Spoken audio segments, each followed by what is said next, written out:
বিসমিল্লাহির রহমানির রহিম। আসসালামু আলাইকুম ওয়া রাহমাতুল্লাহ। সুপ্রিয় সপ্তম শ্রেণীর শিক্ষার্থীরা, আজকে আমরা তোমাদের গণিত বইয়ের অনুশীলনী 1.2 এর 9 নাম্বার এবং 10 নাম্বার প্রশ্নগুলো সমাধান করার চেষ্টা করব। তো 9 নাম্বার প্রশ্নে বলা আছে নিচের ভগ্নাংশগুলোর বর্গমূল নির্ণয় করো। তাহলে তোমাদেরকে অবশ্যই মনে রাখতে হবে যে কোনো ভগ্নাংশের বর্গমূল করতে হলে তার লব বা উপরের সংখ্যা এবং হর বা নিচের সংখ্যা দুটোরই আলাদাভাবে বর্গমূল করতে হয়, ঠিক আছে। আর যদি মিশ্র ভগ্নাংশ থাকে তবে সেটিকে আগে কি করতে হবে, অপরকৃত ভগ্নাংশে রূপান্তর করে নিতে হবে। যেমন এখানে আমাদেরকে ক নাম্বারে কি দেওয়া আছে, লবে আছে 1, হরে আছে 64। তো এখানে দেখেন, তাহলে লবে আছে 1 আর হরে আছে 64, তাহলে 1 এর বর্গমূল বা লবের বর্গমূল 1 এবং হর যে আছে 64, তো সেই 64-র বর্গমূল হচ্ছে 8। সুতরাং আমাদের নির্ণয় বর্গমূল হবে 1/8, ঠিক আছে। এরপরে যে খ নাম্বারে আমাদেরকে যে প্রশ্নটা 49/121, তো এক্ষেত্রে আমাদের লবে আছে 49, হরে আছে 121। তো 49 এর বর্গমূল হচ্ছে 7 আর 121কে লেখা যায় 11 গুণন 11, অর্থাৎ বর্গমূল হলো 11। তো সুতরাং আমাদের বর্গমূল হবে 7/11, তাহলে উত্তর হবে 7/11। এরপরে হচ্ছে গ নাম্বার যে প্রশ্নটা, আমাদের এটা একটা মিশ্র ভগ্নাংশ আছে, তো এটাকে আগে অপরকৃত ভগ্নাংশে রূপান্তর করতে হবে। তো অপরকৃত ভগ্নাংশে রূপান্তর করার জন্য আমাদেরকে লিখতে হবে পূর্ণ সংখ্যা গুণন হর যোগ লব ডিভাইডেড বাই হর। তাহলে পূর্ণ সংখ্যা হচ্ছে 11 ডিভাইডেড বা পূর্ণ সংখ্যা গুণন হর হচ্ছে 144 যোগ লব হচ্ছে 97 আর ভাগ হচ্ছে হর। তো এক্ষেত্রে আমরা পাই কত, তো এক্ষেত্রে আমরা পাবো হচ্ছে, দেখেন যদি যোগ করি তাহলে পাবো হচ্ছে 1681 ডিভাইডেড বাই 144। তো 1681কে লেখা যায় 41 গুণন 41, ঠিক আছে, এবং 144কে লেখা যায় 12 গুণন 12। তাহলে সুতরাং আমাদের বর্গমূল হবে 41/12। তো এটাকে যদি আমরা হচ্ছে মিশ্র ভগ্নাংশে রূপান্তর করি তাহলে হবে আমাদের কত, 3 গুণন 5/12। এরপরে যে ঘ নাম্বার প্রশ্নটা দেওয়া আছে 32 গুণন 241/324, এটার বর্গমূল, এটা একটা মিশ্র ভগ্নাংশ। তো এটাকে আগে প্রথমত আমাদের অপরকৃত ভগ্নাংশে রূপান্তর করতে হবে। তাহলে এখানে বলাই আছে যে মিশ্র ভগ্নাংশটিকে অপরকৃত ভগ্নাংশে রূপান্তর করি। তাহলে লব আসলে কি হবে, লব হবে হচ্ছে পূর্ণ সংখ্যা গুণন হর যোগ লব। লব হবে হলো পূর্ণ সংখ্যা গুণন হর যোগ লব ডিভাইডেড বাই হর হবে যে হর আছে সেটাই।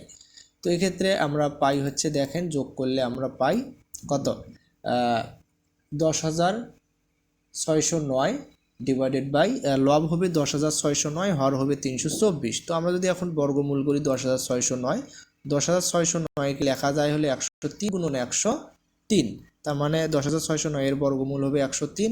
আর 324কে লেখা যায় হচ্ছে 18 গুণন 18, অর্থাৎ 18 আর 18 গুণ করলে হবে 23, তার মানে বর্গমূল হবে 18।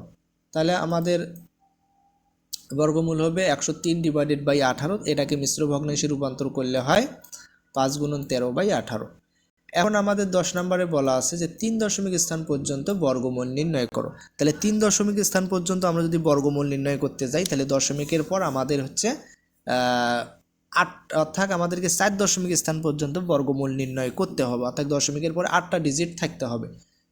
দেখেন যে ছাত্রছাত্রীরা মনে রাখবে যে 3 দশমিক স্থান পর্যন্ত মান চাইলে আমাদের অবশ্যই দশমিকের পর 4 ঘর পর্যন্ত অঙ্কটি করতে হবে। তাহলে এখানে আমাদেরকে দেওয়া আছে হচ্ছে 6/7 বর্গমূল নির্ণয়।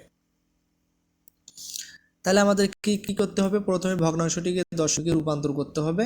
6কে যদি আমরা 7 দ্বারা ভাগ করি তাহলে আমাদের এই সংখ্যাটা হয়, ঠিক আছে, 8, 5, 7, 1, 1, 4, 2, 8, 5 ডট ডট, ঠিক আছে। তো আমরা প্রথমত কি করব, জোড়ায় জোড়ায় লিখব। তো এই ধরনের প্রশ্নগুলো করার ক্ষেত্রে আমাদেরকে আগে কি করতে হয়, 3 দশমিক স্থান পর্যন্ত মান বের করা আর 3 দশমিক স্থান পর্যন্ত আসন্ন মান বের করা দুইটা কিন্তু ভিন্ন জিনিস, ঠিক আছে। আচ্ছা দেখেন, তাহলে আমরা হচ্ছে 6কে আগে 7 দ্বারা ভাগ করব। তো ভাগ করলে এই ডিজিটগুলো আমরা পাই। তো এগুলো যদি আমরা জোড়ায় জোড়ায় লিখি তাহলে 8 5 একটা জোড়া হবে, 7 1 একটা জোড়া হবে, 4 2 মিলে একটা জোড়া হবে, আর 8 5 মিলে একটা জোড়া হবে। তাহলে প্রথম যে জোড়া 85, তো 85 এর পূর্ববর্তী বর্গ সংখ্যা হচ্ছে 81। তো 85 থেকে যদি আমরা 81 বাদ দেই তাহলে আমাদের হয় হচ্ছে 4, এবং পরবর্তী যে জোড়া 71 আছে সেই 71 আমরা এখানে নিচে নামাবো, তাহলে আমাদের হবে 471। এখন এখানে 81 এর বর্গমূল হচ্ছে 9, সেই 9টা আমাদের এখানে দিতে হবে। যদি দশমিকের কাজ করতেছি অবশ্যই আমাদেরকে তো দশমিক দিতেই হবে, তাই না? তো এখন আমাদের কাজ হচ্ছে এই 9 এর দ্বিগুণ আমাদেরকে নেওয়া। 9 এর দ্বিগুণ হচ্ছে কত? 18। তো 18-র পরে যদি আমরা 2 বসাই, 2 দ্বারা যদি 181কে গুণ করি তাহলে আসলে কত হয়? 300, এখানে দেখেন 364 হয়। আমরা নিচে দেখাবো, তো 171 থেকে 364 বাদ দিতে হবে। তো কথা হচ্ছে এখানে যেহেতু 2 নিয়েছিলাম, আমরা বর্গমূলেও কি নেব? 2 নেব, এবং 92 এর দ্বিগুণ আমাদেরকে নিতে হবে, ঠিক আছে? তো এক্ষেত্রে দেখ বিয়োগ করলে হয় 300 কত? 64। বিয়োগ করলে আমাদের হয় হচ্ছে 107 হয়, এবং পরবর্তীতে জোড়া 42, সেই 42 আমরা নামাইলাম। তাহলে আমরা যেহেতু এখানে 2 নিয়েছিলাম, সেই 2টা আমরা এখানে নিয়েছি। এখন আমাদের এই সংখ্যাটা 92 এর দ্বিগুণ আসলে কত হয়? 184। সেই 184 আমাদেরকে নিতে হবে। 184-র পরে যদি আমরা 5 নেই, 5 দ্বারা যদি পুরোটাকে গুণ করি তাহলে হয় 9225। তো আমরা যদি বিয়োগ করি তাহলে বিয়োগ আমাদের কত হয়? বিয়োগ করলে হয় 1517, এবং পরবর্তীতে যে জোড়া 85 ছিল সেই 85 আমরা নামাইলাম। এখানে যেহেতু আমরা 5 নিয়েছিলাম, আমাদের বর্গমূলেও 5 নিতে হবে। বর্গমূলেও আমরা কি করব? 5 নেব। তাহলে আমাদের কত হয়? 925। এখন 925-এর আমাদেরকে দ্বিগুণ নিতে হবে 1850। তো 1850-এর পরে যদি আমরা 8 বসাই, 8 দ্বারা যদি পুরোটাকে গুণ করি তাহলে হয় 1,48,064। তো উপর থেকে যদি আমরা বিয়োগ করি তাহলে হয় 3721। তো আমরা আরও এভাবে মান বের করতে পারতাম, তো আমরা মান বের করব না, ঠিক আছে? তো এখানে যেহেতু আমরা 8 নিয়েছিলাম, আমরা বর্গমূলেও 8 দেব। বর্গমূলেও আমরা 8 দিলাম। তো এখন কথা হলো, এখানে আমাদের দশমিকের পরে 4 দশমিক পর্যন্ত আমরা কিন্তু মান বের করেছি, কিন্তু আমাদের 3 দশমিক স্থান পর্যন্ত মান বের করতে হবে। তাহলে আমরা কি করব? দেখেন, চতুর্থ ঘরটি হচ্ছে 8, তাই তৃতীয় ঘরের সাথে আমাদের 1 যোগ করতে হবে। তাহলে যোগ করলে হবে 0.926। আমরা জানি যত দশমিক স্থান পর্যন্ত আমাদেরকে মান বের করতে হবে, তার পরের অঙ্কটি যদি 0 1 2 3 4 অর্থাৎ 0 থেকে 4 পর্যন্ত হয় তাহলে পূর্বের অঙ্কের সাথে 1 যোগ হবে না। আর যদি 5 থেকে 9 পর্যন্ত হয়, 5 6 7 8 বা 9 এর যে কোনো একটা ডিজিট হয়, তাহলে অবশ্যই তার পূর্বের ঘরের সাথে 1 যোগ করতে হবে। এই কারণে আমরা হচ্ছে এক্ষেত্রে 1 যোগ করলাম, ঠিক আছে? এখন আমাদের হচ্ছে খ নাম্বার যে প্রশ্নটা, এটা একটা মিশ্র ভগ্নাংশ। প্রথমত অপরকৃত ভগ্নাংশে রূপান্তর করব। পূর্ণ সংখ্যা গুণন হর যোগ লব ডিভাইডেড বাই হর। তাহলে পূর্ণ সংখ্যা গুণন হর হচ্ছে 6, 6 2 12, তার সাথে লব 5 যোগ করলে হবে 17, ঠিক আছে? এবং হর হচ্ছে 6। তো 17কে 6 দ্বারা ভাগ করলে আসলে আমাদের এই অঙ্কগুলো আসে। তো আমরা যদি এগুলোকে জোড়ায় লিখি, আমরা জানি যে দশমিকের পরে আমাদেরকে যেহেতু 4 দশমিক স্থান পর্যন্ত মান বের করব, দশমিকের পরে আমাদেরকে 8টা ডিজিট থাকতে হবে। তো এক্ষেত্রে আমরা দশমিকের পর 8টা ডিজিট নিয়েছি এবং জোড়ায় লেখা হয়েছে। তো এখন হলো প্রথম যে জোড়া বা প্রথম যে অঙ্ক 2, ঠিক আছে? তো 2 এর হচ্ছে পূর্ববর্তী বর্গ সংখ্যা আসলে কত? 2 এর পূর্ববর্তী বর্গ সংখ্যা হচ্ছে 1, এবং 1 এর বর্গমূল হচ্ছে 1, ঠিক আছে? তো আমরা যদি এখন কি করি, 2 থেকে 1 বাদ দেই তাহলে আমাদের হয় হচ্ছে 1, এবং দশমিক সহ পরবর্তী জোড়া আমরা এখানে নিলাম। দশমিকের যেহেতু কাজ করবে এই কারণে দশমিক বিন্দু দিলাম। তো এখন 1 এর দ্বিগুণ আমাদেরকে 2 নিতে হবে। এখন 2 এর পরে এমন একটা বসাতে হবে, আমরা যদি এখানে 6 বসাই, 6 দ্বারা আবার 26কে যদি গুণ করি তাহলে হয় 153। অর্থাৎ আমাদের এখানে যে সংখ্যাটা 183 আছে তার সমান অথবা তার চাইতে ছোট নিতে হবে। এখানে 7 নিলে 183 চাইতে বেশি হতে, এই কারণে আমরা 7 নেব না। আমরা আবার 5ও নেব না, কেননা আমরা 6 পর্যন্ত নিতে পারি, 5 কেন নেব, তাই না? তো আমরা এখানে যেহেতু 6 নিয়েছি, আমাদের বর্গমূলেও কি নিতে হবে? 6 নিতে হবে। এখন কাজ হচ্ছে এটা আমরা বিয়োগ করব। তো বিয়োগ করলে আমাদের হয় হচ্ছে 27, এবং পরবর্তী একটা জোড়া আমরা নামাইলাম। তো এখন হচ্ছে এখানে দশমিক বাদে সংখ্যাটা হয় 16-র দ্বিগুণ আমাদেরকে নিতে হবে। 16-র দ্বিগুণ হয় কত? 32। 32-এর পরে যদি 8 বসাই, 8 দ্বারা যদি পুরাটাকে গুণ করি তাহলে আমাদের হয় হচ্ছে 2624। তো 2733 থেকে 2624 যদি বিয়োগ করি তাহলে হয় 109, এবং পরবর্তী আমরা আরও একটা জোড়া নামালাম। ঠিক আছে, এখানে যেহেতু আমরা 8 নিয়েছিলাম, আমরা বর্গমূলেও কি নেব, 8 নেব। দেখছেন? তো এখন আমাদের দশমিক বাদের সংখ্যাটা 168, এখন 168 এর দ্বিগুণ নিতে হবে।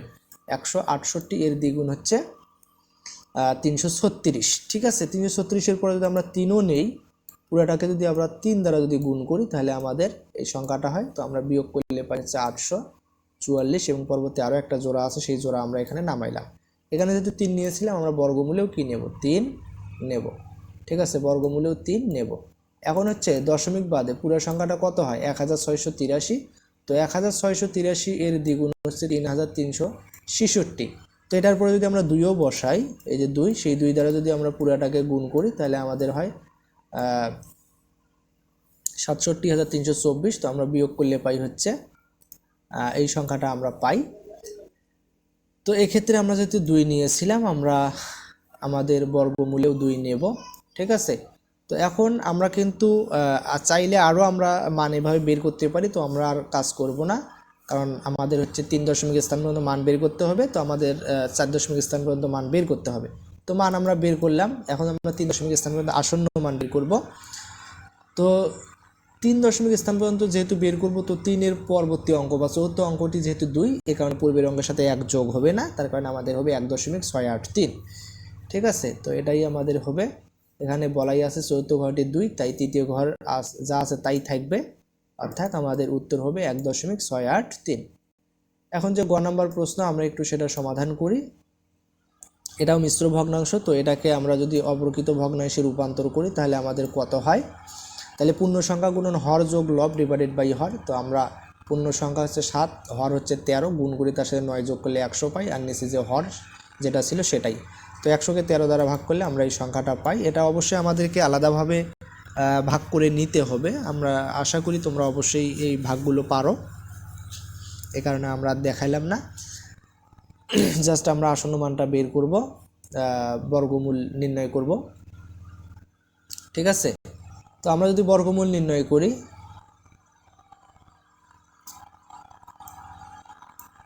আমরা হচ্ছে বর্গমূল নির্ণয় করব। আচ্ছা, তাহলে বর্গমূল নির্ণয় করার জন্য আমাদের হচ্ছে দশমিকের পর 8টা ডিজিট থাকতে হবে। তো এক্ষেত্রে 8টা ডিজিট নেওয়া হয়েছে এবং জোড়ায় জোড়ায় লেখা হয়েছে। এখন আমাদের কাজ হচ্ছে প্রথম যে সংখ্যা, পূর্ণ সংখ্যা 7, তো সেই 7-এর পূর্ববর্তী বর্গ সংখ্যা হচ্ছে 4। আমরা 4 নামাবো, 7 থেকে 4 বাদ দিলে হয় 3, এবং 4-এর বর্গমূল হচ্ছে 2, আমরা এখানে 2 নেব। ঠিক আছে, এখন এখানে দশমিকের পরবর্তী যে জোড়া 69, আমরা এখানে সেটা নামাবো। এখন এখানে যে বর্গমূল 2, সেই 2-এর দ্বিগুণ আমাদেরকে 4 নিতে হবে। 4-এর পরে যদি আমরা 7 বসাই এবং 47-কে যদি 7 দ্বারা গুণ করি তাহলে হয় 329।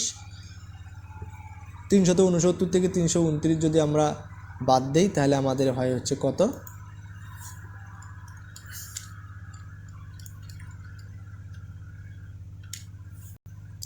আচ্ছা তাহলে আমাদের হয় হচ্ছে 40। তো আমরা পরবর্তী যে জোড়া 23, আমরা সেই 23 নামালাম। ঠিক আছে, পরবর্তী জোড়া 23 নামালাম। তো এখানে যেহেতু আমরা 7 নিয়েছিলাম, আমাদের বর্গমূলেও 7 নিতে হবে। তো দশমিক বাদে সংখ্যাটা হয় 27। তো 27-এর দ্বিগুণ আমাদের এখন 54 নিতে হবে। 54-এর পরে যদি আমরা 7 বসাই, 7 দ্বারা যদি পুরাটাকে গুণ করি তাহলে আমাদের হয় হচ্ছে 3829, আর এখানে আছে 4023। ঠিক আছে, আমরা যদি বিয়োগ করি তাহলে বিয়োগ করলে হয় 194, এবং পরবর্তীতে যে জোড়া 07, সেই 07 আমরা এখানে নামাইলাম। ঠিক আছে, এই যে নামাইছি। এখানে যেহেতু আমরা হচ্ছে কত নিয়েছিলাম, 7 নিয়েছিলাম, আমাদের বর্গমূলেও 7 নিতে হবে। এই বর্গমূলে 7 নিলাম, তাহলে দশমিক বাদে পুরো সংখ্যাটা হয় 277। তো 277-এর আমাদের এখন দ্বিগুণ নিতে হবে। তো 277-এর আমরা যদি দ্বিগুণ নেই তাহলে কত হবে, 554 হবে। তো 554-এর পরে যদি আমরা 3 বসাই, 3 দ্বারা যদি পুরোটাকে গুণ করি তাহলে হবে এই সংখ্যাটা। তো আমরা যদি বিয়োগ করি তাহলে আমাদের বিয়োগ করলে হবে হচ্ছে এইটা, এবং পরবর্তীতে যে জোড়া আছে আমরা সেই জোড়া আমরা নামাবো 69। ঠিক আছে, সেই জোড়া আমরা এখানে 69 নামাই। এখন কথা হচ্ছে এখানে যেহেতু 3 নিয়েছিলাম, আমাদের বর্গমূলেও 3 নিতে হবে। এই যে বর্গমূলেও আমরা 3 নিয়েছি। এখন পুরো সংখ্যাটা হয় কত, 2773। তো 2773-এর আমাদের দ্বিগুণ নিতে হবে। 5546। তো যদি আমরা 5 বসাই এবং 5 দ্বারা যদি পুরোটাকে গুণ করি তাহলে আমাদের এই সংখ্যাটা হয়, তো বিয়োগ করলে হয় 544। এখানে যেহেতু আমরা 5 নিয়েছিলাম, আমাদের বর্গমূলেও 5 নিতে হবে। ঠিক আছে, বর্গমূলেও আমরা 5 নিয়েছি, তাহলে আমাদের এটাই হয় নির্ণয় বর্গমূল। যেহেতু আমাদের 3 দশমিক স্থান পর্যন্ত বর্গমূলের মানটা বের করতে হবে, তাহলে 3 দশমিক স্থান পর্যন্ত মান নিলে তৃতীয় অঙ্কটি হচ্ছে 3, তারপরের অঙ্কটা হচ্ছে 5। অর্থাৎ জয় দশমিক স্থান পর্যন্ত মান বের করব, তারপরের অঙ্কটা যদি 5, 6, 7, 8 বা 9 হয় তাহলে পূর্বের অঙ্কের সাথে 1 যোগ করতে হবে। যেহেতু চতুর্থ অঙ্কটি 5, এই কারণে পূর্বের অঙ্ক 3-এর সাথে 1 যোগ করে হবে 4, তাহলে 2.774। এটাই হবে আমাদের নির্ণয় বর্গমূল। নির্ণয় বর্গমূল হবে 2.774। তো আশা করি আপনারা অবশ্যই বুঝতে পেরেছেন। কোথাও কোনো সমস্যা হলে অবশ্যই কমেন্টে জানাতে পারেন। সবাইকে ধন্যবাদ। আসসালামু আলাইকুম ওয়া রাহমাতুল্লাহ।